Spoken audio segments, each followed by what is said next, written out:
Olá, gente, tudo bom? Eu costumo abordar aqui no meu canal temas variados relacionados à saúde, bem-estar, beleza, temas que eu acho que vão ajudar você que está aí desse lado. E hoje o assunto está ligado a problemas vasculares.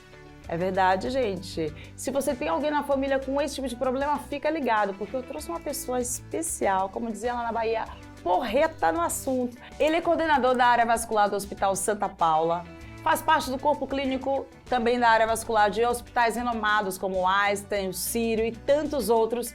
Ele é doutorando da USP. Olha só, gente, quanta coisa. Doutor Flávio Duarte, nossa, você ainda tem tempo de vir aqui?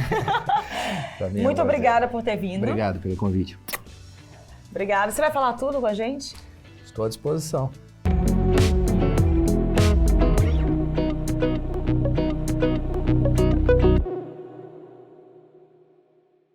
Doutor Flávio, o que são doenças vasculares e como elas se manifestam? Bem, doenças vasculares, elas pegam um âmbito muito grande de patologias. Tem duas que a gente pode dividir para ficar uma coisa mais didática. Tá. Tem as doenças arteriais, que são felizmente são mais raras, que são aquelas que estão relacionadas a aneurismas, a isquemias, a gangrena, são aquela parte que felizmente isso acontece menos. Sim. Né? A parte mais comum que a gente vê no dia a dia, que tem uma procura maior dos pacientes para a gente, são aquelas relacionadas a tromboses, a varizes, a inchaços, alterações linfáticas. Os vasinhos. Os famosos vasinhos, né? Que a gente pode tanto prevenir como atuar para que isso não aumente. Então é possível prevenir, eu achava que era uma doença hereditária. Então, ela tem um componente hereditário muito importante, mas é até importante a gente falar sobre isso, porque a hereditariedade está ligada muito a uma predisposição. Sendo bem específico no caso dos vasinhos, das varizes, a predisposição que vem pelo lado hereditário está relacionada ao colágeno presente na parede das veias. Então, se você tem um colágeno um pouquinho mais fraco, você tem uma predisposição ao longo da sua vida de você desenvolver vasinhos, de você desenvolver varizes. Tá? Não quer dizer que você vá tê-los. Mas a gente pode atuar sim naqueles outros fatores do dia a dia que acabam fazendo que você aumente essa predisposição e acabe transformando aquele vasinho pequenininho e ele vai crescendo e vai aumentando, se tornando uma patologia que acabe gerando sintomas. Doutor Flávio, como você já mencionou aqui alguns tipos de doenças vasculares, quero saber quais são as mais comuns entre a população brasileira. Que a mulher vai no seu consultório mais e fala, eu estou reclamando disso. Quais são as mais comuns das queixas que você ouve?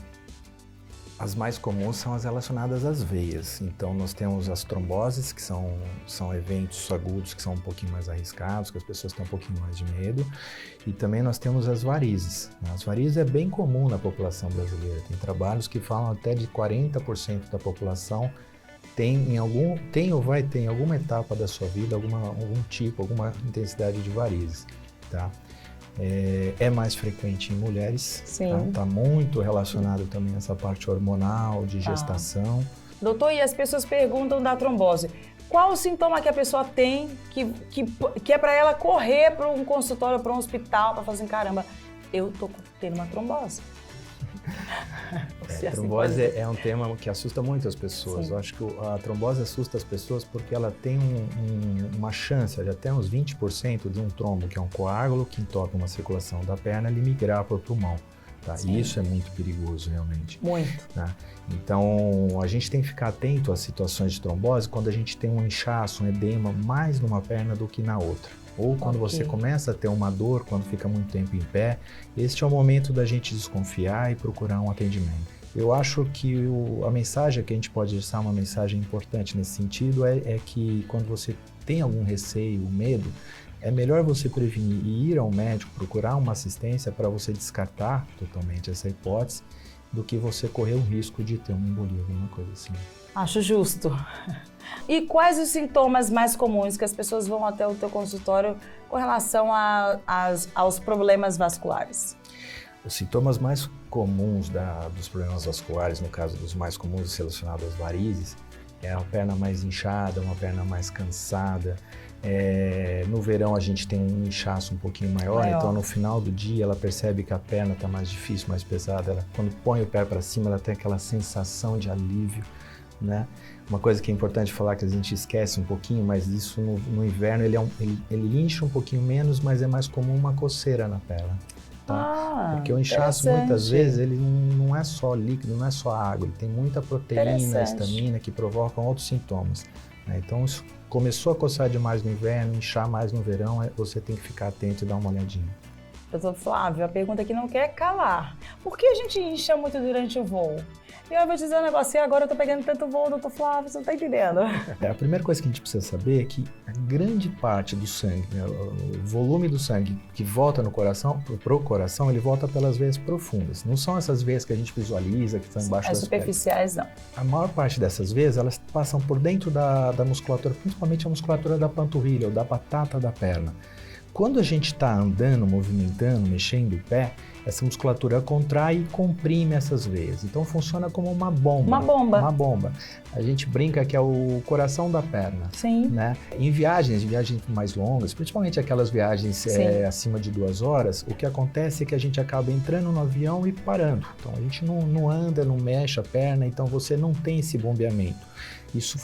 Isso vai gerar lá no final da viagem um pouco de excesso do sangue parado um pouco na perna.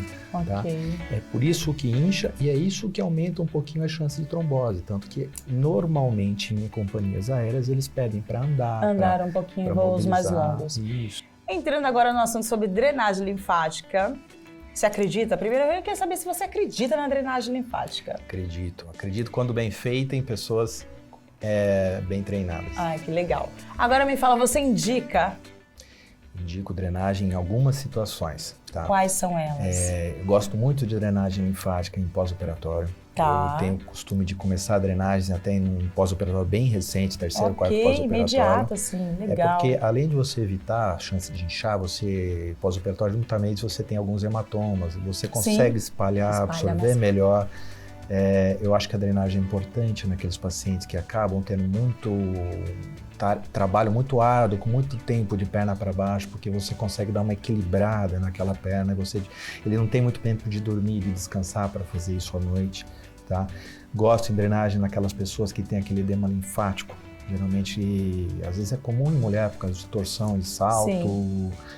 Você tem sempre um pouquinho de inchaço em tornozelo e isso ajuda muito. Na verdade, é o que melhor resultado traz para esses pacientes. Que legal! E associado à drenagem, um pouquinho de trabalho muscular, de alongamento, tudo isso facilita e ajuda muito para a vida. Estilo de vida, alimentação, isso ajuda. E quais os pacientes ou pacientes que você não indica drenagem? Drenagem a gente evita, na verdade a gente evita, é contraindicado em alguns casos, mas a gente evita muito em pacientes com tromboses recentes, tá? Sim. Você não pode manipular um pouquinho o coágulo, tá? Isso vai até 3, 4 semanas para você ter uma boa fixação e evitar uma embolização, algum risco de embolização.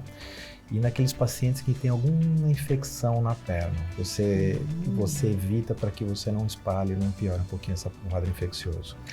É interessante falar no quadro agudo, mas pós-infecção, pós aquela erisipela, uma celulite, uma infecção, a drenagem pode ser uma grande aliada nossa para tratar as sequelas ou as consequências desses pacientes. Doutor Flávio, para finalizar aqui, a palavra é sua. Quero saber se você tem algum alerta, alguma mensagem para deixar para as pessoas que estão nos vendo e que estão vendo esse vídeo hoje. Se você pudesse dar uma dica de drenagem linfática, eu faria drenagem com pessoas, principalmente naqueles pacientes pós-operatório, tanto de cirurgia vascular, no caso de varizes, ou mesmo cirurgia plástica, que a drenagem pós-operatória é um pouco diferente daquela drenagem, aquela massagem do dia a dia. Então, uma dica seria você procurar aqueles profissionais que já têm um pouquinho mais de experiência com esse tipo de drenagem, porque para você não ter algum outro problema que atrapalha a sua cirurgia, que atrapalha a sua recuperação. E de mensagem, eu gostaria de deixar que eu acho que a melhor mensagem para prevenir problemas de circulação é a gente ter uma vida saudável. É você ter uma boa alimentação, prática de exercícios frequentes. Eu acho que se você fizer isso, você está no caminho que vai dar um bom resultado. Sensacional! Tem nem que falar, ele validou tudo, ele falou, quem está falando aqui é um médico experiente, procurou uma boa profissional, isso é importantíssimo. Tem mais o que dizer, doutor. Eu adorei nosso papo de hoje. Amei. Eu tenho certeza que o pessoal de casa gostou muito. É isso. Ativa o sininho para vocês receber os nossos vídeos em primeira mão. Beijos e até semana que vem. Dá tchau lá, doutor.